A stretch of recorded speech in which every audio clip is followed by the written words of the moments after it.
عندما نعتمد على توقع شيء من الآخرين، نضع أنفسنا أحيانًا في موقف هش، معرض للألم وخيبة الأمل. التوقعات قد تولد الأمل، لكنها غالبًا ما تخالف الواقع، فتصطدم بخيبات قد تترك في القلب جرحًا عميقًا. لا تنتظر من الناس ما لا يستطيعون أن يعطوه أو ما لم يعدوا به، فكل إنسان يحمل داخله ظروفه وقيوده ورؤيته الخاصة. التوقع الزائد يجعل منا أسرى لتوقعاتنا، فننغمس في مواقف نمر بها ونحن بالفعل محطمون، لأننا ربطنا سعادتنا أو راحتنا بالغير.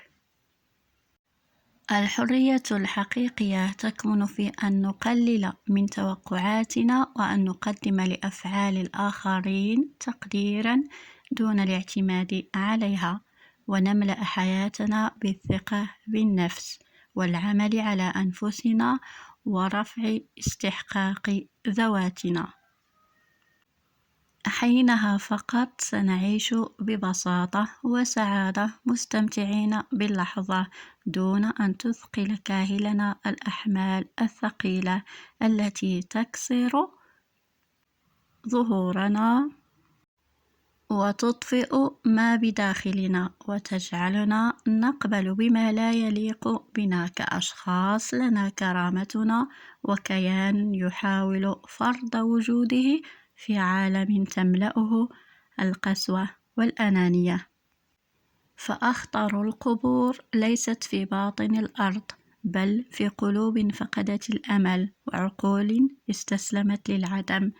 فتمسكوا بالأمل، أشعلوا المعنى واصنعوا الحياة قبل أن تسلب منكم، فلا تجعلوا أنفسكم شاهدين على جنازتكم وأنتم تمشون بين الناس، ولا تتركوا موتكم يسبق أجلكم.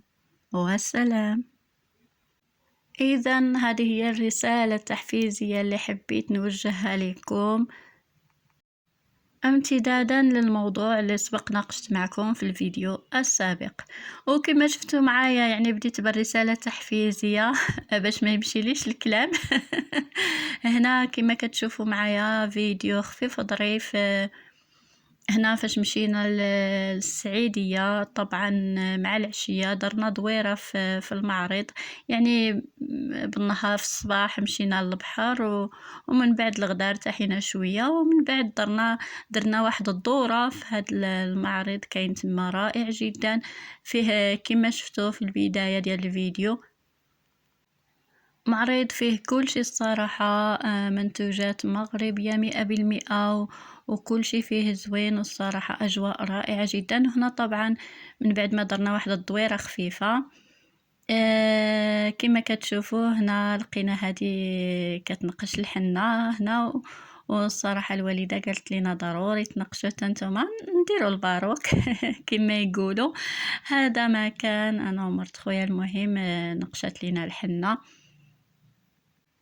والحنة والحناني والقلب هاني. الحمد لله، أهم شي يكون الإنسان قلبه هاني وعنده ديك راحة البال، الحمد لله، وراحة الضمير. هذا هو الأساس. هذا ما كان الإنسان يعيش الحياة ديالو بديكشي اللي قسم ليه الله، ويرضى بديكشي اللي عنده وما يتعلقش فين يتفلق، وهذا ما كان. كما قلت لكم هنا الصراحة هاد المرأة إنسانة طيبة جدا، بقات كتجمع مع الوالدة. المهم كما قلت لكم الحمد لله دوزنا وقيت زوين. ان شاء الله باقي نشارك معكم تفاصيل اكثر، لان هذا فيديو قصير فقط. باقي نشارك معكم في تفاصيل اكثر ان شاء الله في فيديو قادم ان شاء الله، الى كتاب طبعا. هذا ما كان لانه عندي مشكله في الهاتف، ما كيهزش بزاف يعني، ولا كيولي عامر بزاف، المساحه ديال التخزين ما كافياش لهذا. الى كتاب ان شاء الله نشارك معكم فيديو. وهذا ما كان، وطبعًا في انتظار شراء هاتف جديد إن شاء الله، ديك الساعة نبقى ندير فيديوهات، لأن كما قلت لكم هذا ما يمكنش، ما كيهزليش بزاف، يعني إلا صورت فيديو ولا جوج ما خصنيش نصور شي فيديو آخر حتى نفرغ هادوك الفيديوهات أو نحيدهم من الهاتف، عاد ممكن نصور فيديو آخر. وهذا ما كان، وبصحتي الحنة، والناس اللي يقولوا لي بصحة الحنة نقول لكم الله يعطيك الصحة والله يحن علينا كاملين. وتحياتي لكم وإلى الملتقى إن شاء الله في فيديو جديد مميز ورائع طبعا. وما تنساوش أن الثقة في النفس هي كل شيء بعد الثقة في الله طبعا. باي باي عليكم.